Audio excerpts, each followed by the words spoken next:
What will you get from this? The information that I'm giving you is from years of experience. It's a summary of a presentation given by Gary Halbert during a seminar that people paid thousands of dollars to attend. It is about how to get your mail read, but what it is really about is that you must think like your customer. If you want to impress your boss, increase your sales, and get recognized as the person who tripled your email marketing response rate, then make your emails look exactly how any other personal email would look. This isn't information that is theoretical, it's information that's been gained from years of experience and testing. What do I expect from you? After listening to this information, I want you to test it, even if you doubt it will work. Segment a small portion of your next campaign and apply these critical marketing principles and see what happens. Then please share the link on all your LinkedIn groups and send your marketing Facebook pages. And then email the link directly with anyone who sends emails that sell something. Does that sound fair? Great. Let's get started. It's simple. When you're spending thousands of dollars and sometimes millions of dollars to build your customer list and send mail that is supposed to increase sales, then you better make damn sure that everyone that receives their mail will at least open it. Gary Halbert. Don't be an email marketing masochist. The three most important things in email marketing required before you can get blockbuster campaign results. Number one, your email must get read. Number two, before your email can be read, it must be opened. Number three, your email cannot be opened if it does not get delivered. The headline here, Don't Be an Email Marketing Masochist, was adapted from Gary Halbert. Don't be a marketing masochist. That being someone who wants to inflict pain upon themselves uh, for enjoyment. If you can't get these three principles down, then all the technology, all the graphics, all the tests, button sizes, button colors, call to actions will have minimal results. If you don't get these fundamentals correct, you cannot succeed in email marketing. Way north of Jewfish Creek. That's what this presentation is really about. Gary Halbert started his newsletter that way with way north of Jewfish Creek. Just something to make it stand out, something that is out of the ordinary and make somebody pay attention. I'm going to explain who Gary Halbert was for anybody who isn't familiar with him. I'll explain briefly who I am and why I'm doing this. We're going to review the A pile versus B pile methodology. We'll go over some very important examples, and then in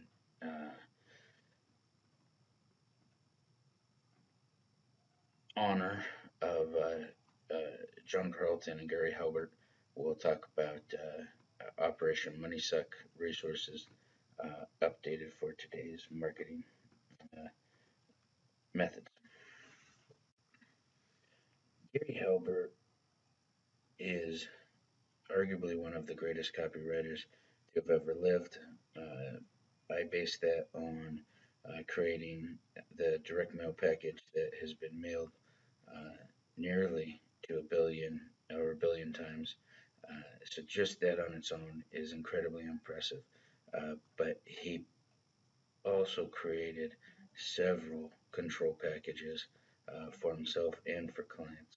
And that's what's really important is the information from Gary Halbert is more about what he learned and enjoyed passing on to others than just methodology or concepts that he picked up from somebody else and repackaged and sold. He was in the trenches succeeded and made millions of dollars many, many times.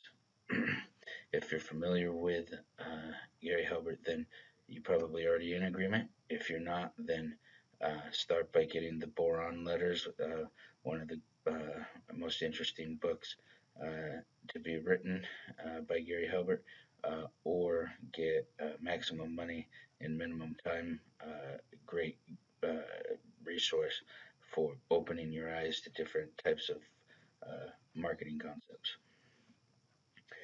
Anywhere in these quotes, if it says email, I'm really just updating the quote from Gary because it had said mail.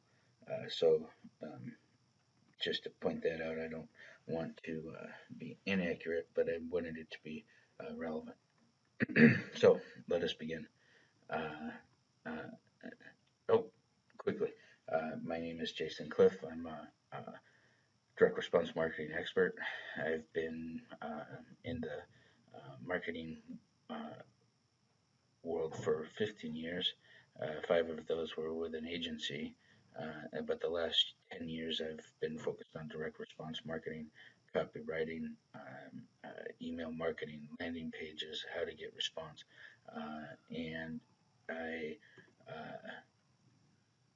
took an entirely different direction when I stumbled upon Gary Halbert, John Carlton, Victor Schwab, Eugene Schwartz, Claude Hopkins, and so forth. And I have been studying those principles, applying them, and have really hit a stride of performance. And I'm excited to be sharing those years of results.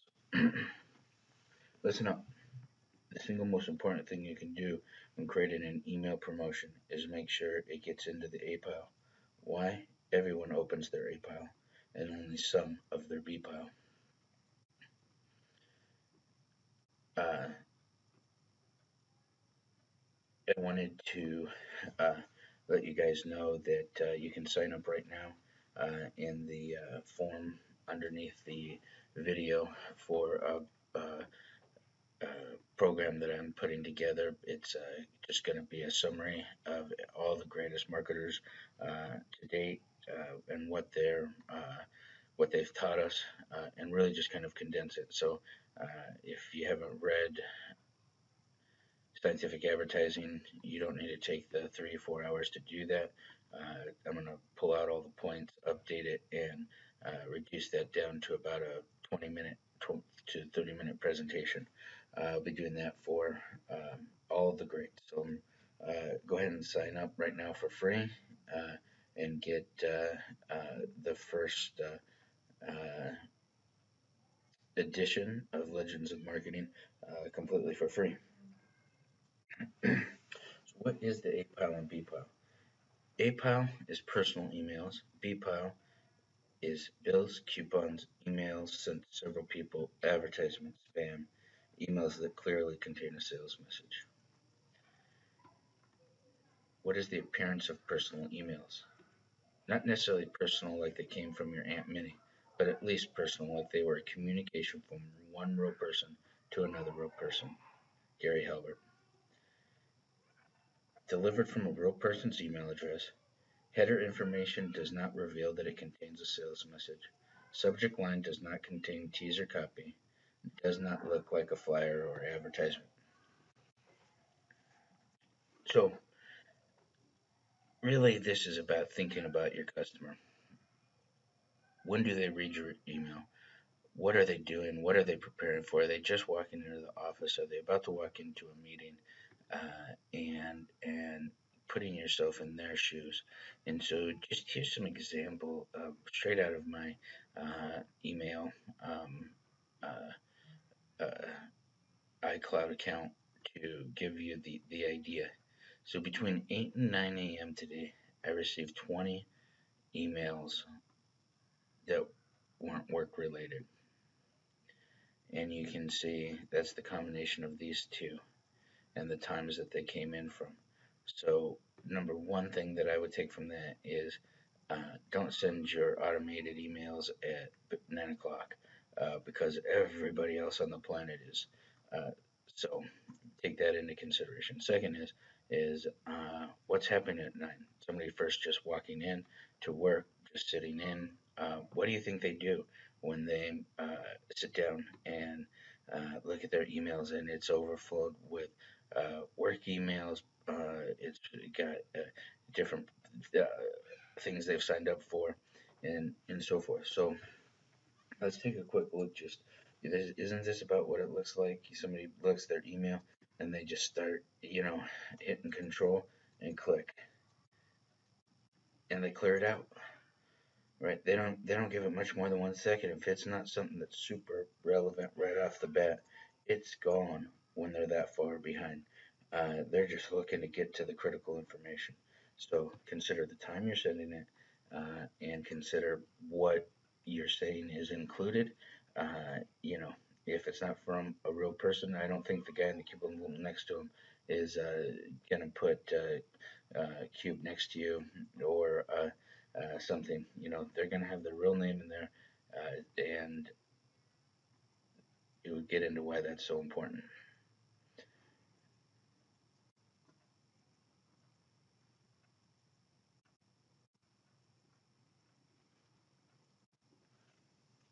So here's some good examples of the start of a good PayPal email. Elizabeth Cliff, simple subject line. Please make sure everyone knows I'm picking up Kayla. I don't want there to be problems. Thank you. Another one from Elizabeth. Okay, I'll call you. So you have the number set from my iPad. Very, these are things to think about, right? These are personal emails, but there's elements here to be copied that you might really want to consider. That sent from my iPad is a good piece of information. It's a good tip to consider adding to your emails. So, and here's a more a business, just so you know, Oracle Marketing Cloud. I'd prefer that came from a real person, but your tools and resources for success are here. All right, and then what it's about, Oracle Marketing Cloud, and it's got the link in it. So we'll get into why, what they could have done better, but just to open, think about, look at your personal emails right now, compare that to what you're sending, and what elements of just the way it looks in the inbox can you copy? So, that executive sitting down or your customer sitting down, what does their email inbox look like? How fast are they going to go through? They've got the dates. Uh, uh, uh, there's there's clear elements that you can take away from what personal emails look like. Um, quick summary, not using things like brackets, uh, and I'll get deeper into that in just a couple of slides. Here's a great example of a business to consumer email, or it could be business to business, but this is from a company, Simpleology. Again, I would have preferred that be from a real person's name, uh, but the bizarre new science of winning friends. Incredible, really uh, going with a headline like this that is, uh, uh, I would say, controversial, but it's something that you're interested. It grabs your attention, but then there aren't any HTML factors. There's no problems or errors in what's showing through the capture window or the preview box right here. It's just showing two lines to JSON. Fact: popular people have better health and more wealth. But is popularity? Pay attention to what you're putting in those first few boxes. Science has made some new discoveries over the past few years, more powerful than the old self-help advice on this topic. Some of this new stuff is downright bizarre, though. For example, there are two very subtle, seemingly innocent sentences you can weave into your conversations that will instantly put people at ease. No one will know you're using the stuff on them. It's so subtle. Not revealing what it is that you want, that they want to know, is how you get the next action. If you revealed that right there, uh, uh, then they've got no further information to get onto the landing page, to get through the process, and so forth. So, again, if you're not familiar with how to write great bullets, bullets we're taught that to make it highlight the benefits, but bullets should really be mysterious and tell you what you'll learn. They should tease you. But sign up right now for Legends of Marketing, and you will become an absolute expert at writing those and make your response go way, way up. What do you think about this email here? This is from Amazon. Very clean, well designed. But is this an A pile or B mile? It says Curiosity Stream 1 year anniversary updates. View this email in your browser and a link. So it's not really telling me what it's about. And then we look through the email. What could they have done different?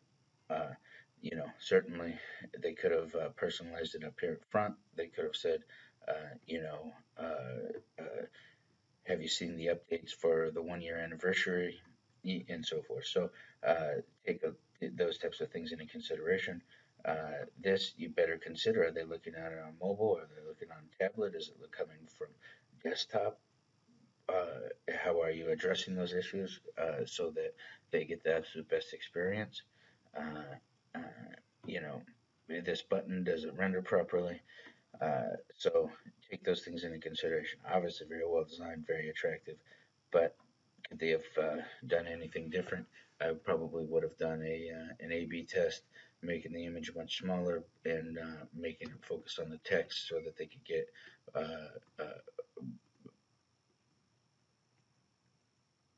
more get to the point faster and get them to click through. What do you think about here? We've got lots of graphics.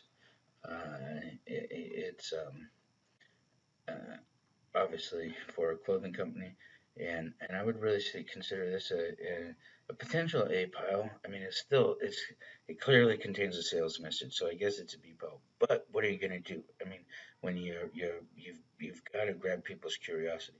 So at least they kept it simple and they offered a lot of information, right? You've got clear buttons, shop now, and they've got it segmented. So I really like that. I'm willing to bet it performs well.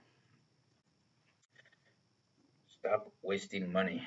A lot of people in the advertising agencies spend tens of thousands of dollars for graphic artists to design their pieces. I'm totally against that. Gary Halbert. This world class creative when we're talking about creative. But when we're talking about selling, does it help? Now, if you've got millions upon millions of dollars to for drive brand loyalty, then that's great, and you could probably go down this type of road. But you better mix in some hard sales messages because you could really improve your response. But if you're a small business and $10,000 is a lot for a campaign, then can you really afford to spend $5,000, $6,000 just on design, uh, or hiring an agency to come up with something clever, using your money up there that never gets to the point? He's running for president one step at a time. Is this really going to help sell hotels at the moment? Uh, and I get that they're a large company and can do branding, but to when we're a small business and we try to copy what looks good, this doesn't work for small business because we don't have the money behind it to make it work. So you better make your messaging very clear and have really good sales copy and really tell the customer why they should do business with you. You can't be clever. It's so sad. Why do B-pile emails look like that? Just look in your inbox and you'll find hundreds of them. Impersonal from addresses, junk email header tags, teaser copy subject lines, award-winning graphics and photographs, coupon graphics showing in the preview window.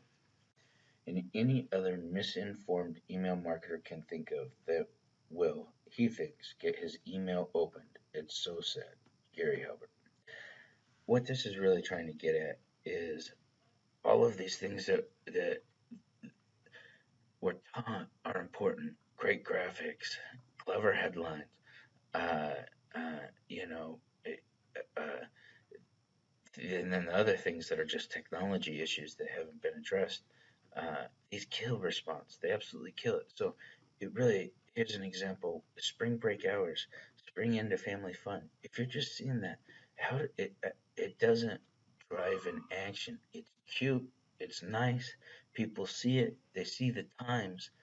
But you take those graphics out, uh, and one, if you're gonna show graphics, make it relevant. Kids jumping or a family having fun together, but tell a story. Write some great copy. Use that space to get somebody motivated and excited. This picture may be nice to look at, but we've already been trained to uh, uh, block advertisements. So why are we going to make our emails look like advertisements? The thing that we've trained our brains to block. It doesn't work. Now, if your friend just sent you an email about, hey, Sky Zone is having a great deal, you should take your kids, you're going to take that email a lot more serious. So try to come at it from that angle. Examples of BPIL emails. I just wanted to highlight some of these. Again, every networking labs, they can come from a person. That's all, And then we've got this, the impersonal, the junk here that's just coming through. Inline image, edits at launch tower. You were receiving this email because you signed up. Uh, it, that could be a good thing to test is reminding people if it's a colder list, something you haven't used in a while. So something to consider. Here's just an example with an improvement. Uh, uh, you know, IR webinar, the Google and holiday effect on mobile. That's IR webinar series, Google, April 2015. Announcement that its algorithm would favor. What the hell does that mean? It's so confusing. Uh, So if you saw this email and it said unprepared retailers lose 10% of their Google traffic, it's better headline or it's better summary and drive to get somebody to pay attention and read it and react. So example again, wasted space. Why are we going to do that? So why? How's this going to look on mobile? Very complicated. Putting the price here. It's very difficult to sell through email. Get them onto the landing page. It allows you to segment it. It allows you to show what people are interested in. Make people click through to each section. Then you can send a follow-up email just on Canada or just on the second 500 guide. Take a you know, take advantage of what exists if you put the right tracking metrics in place. Examples of BPIL emails. Uh, Everybody is saying only 2 days left. Last chance. Discover what you can do. I didn't see this at the time, but look how many emails came between 5:35 and 6:13. It's too many. Uh, so that's that. You really got to think about changing up your, optimizing your send time. Really think about your headlines. Last chance. Everybody's using these urgency, and your friend's not going to send you that. It's not the way it's going to work. It's not a personal email, so you put it immediately into the advertisement category. More examples of graphics that are completely unnecessary that make the experience very difficult if you're on mobile and very hard to manage across different email service providers.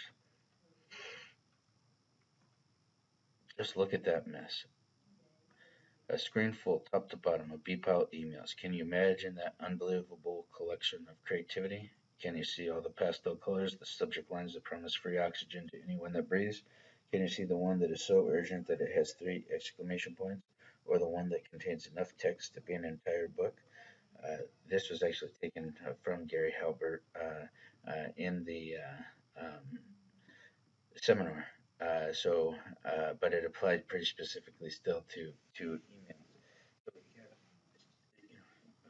people that are focused on being creative, being clever, uh, come at it, understand what your customer is doing. What will they be doing exactly when they open your email, right? So when you send it, is that when you want them to open it? You want them to open it a little bit later? Uh, you know, are they opening it before they go into a meeting? Are they opening it when they come out of a meeting?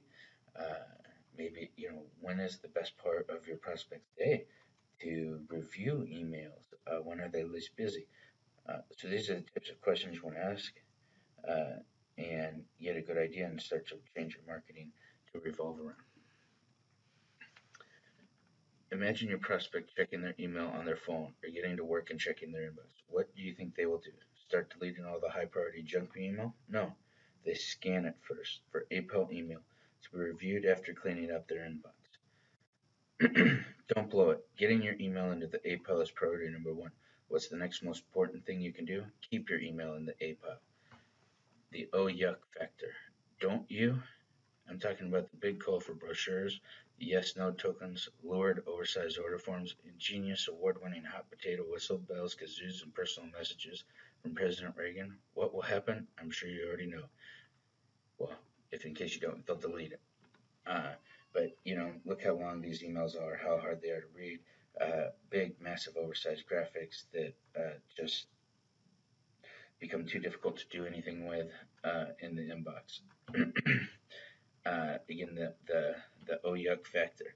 Uh, Example here. Please join me. I don't know who you are. May 1st for what I promise. Well, I don't know who you are, so how can you promise me anything and that mean anything? Uh, uh, Not only will you have a blast, uh, uh, what really? It's not a summer camp. Non-stop rush of marketing and business ideas and connections. Uh, Come on, don't write hype. Is this the way you'd write a message to your friend? It's not, you know. So don't write it to your customers like that. They're not dumb. A simple letter. Imagine your prospect opening your email. Are they distracted by elaborate graphic design? Does your email look like a flyer or advertisement? Or do they have to start reading it to figure out what it's about? Isn't that the first goal, to get your prospect to read your promotion?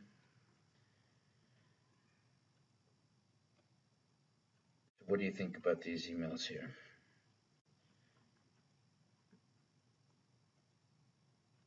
They look like magazine ads to me, not emails. And these are difficult to deliver. They're difficult to make them look consistent. Difficult call to actions that aren't clear. If your wrapping looks like this, you may want to get them a gift card. It's clever, but just something that can, you know, I guarantee if you tested that against some solid copy over graphics, copy is going to win. So congratulations, you're in the APOW. Your prospect is reading your email. Are you skillful enough to persuade them to take the next step? And here's some example copy of that. Dear reader, I've been investigating a huge story. I would be surprised if you ended up reading about it in the New York Times or Wall Street Journal in the next few years. But as far as I know, no one else has written about this yet, or even done the reporting that I have. You see, I recently met with a confidential source. So sign up, learn from the legends, and you'll learn how to write great copy. Another example. Does your child hate school? Dear Jason, if you care about a child who thinks differently is struggling at school, this is a chance of a lifetime for you. Mary Strawn, learning advocate and coach, has invited me to share my best strategies. Because I was invited to be a part of the series, I invite anyone that I wanted to listen in. Here's the same thing reworked. Attention parents, does your child think different and maybe is struggling in school? If so, read this email because it has the chance of a lifetime and there's absolutely no cost. Jason, I know you care about a child, who thinks differently and is struggling at school. This is the chance of a lifetime for you. Mary Strachan, learning advocate and coach, has invited me to share my best strategies. Because I was invited to be part of this series, I can invite anyone.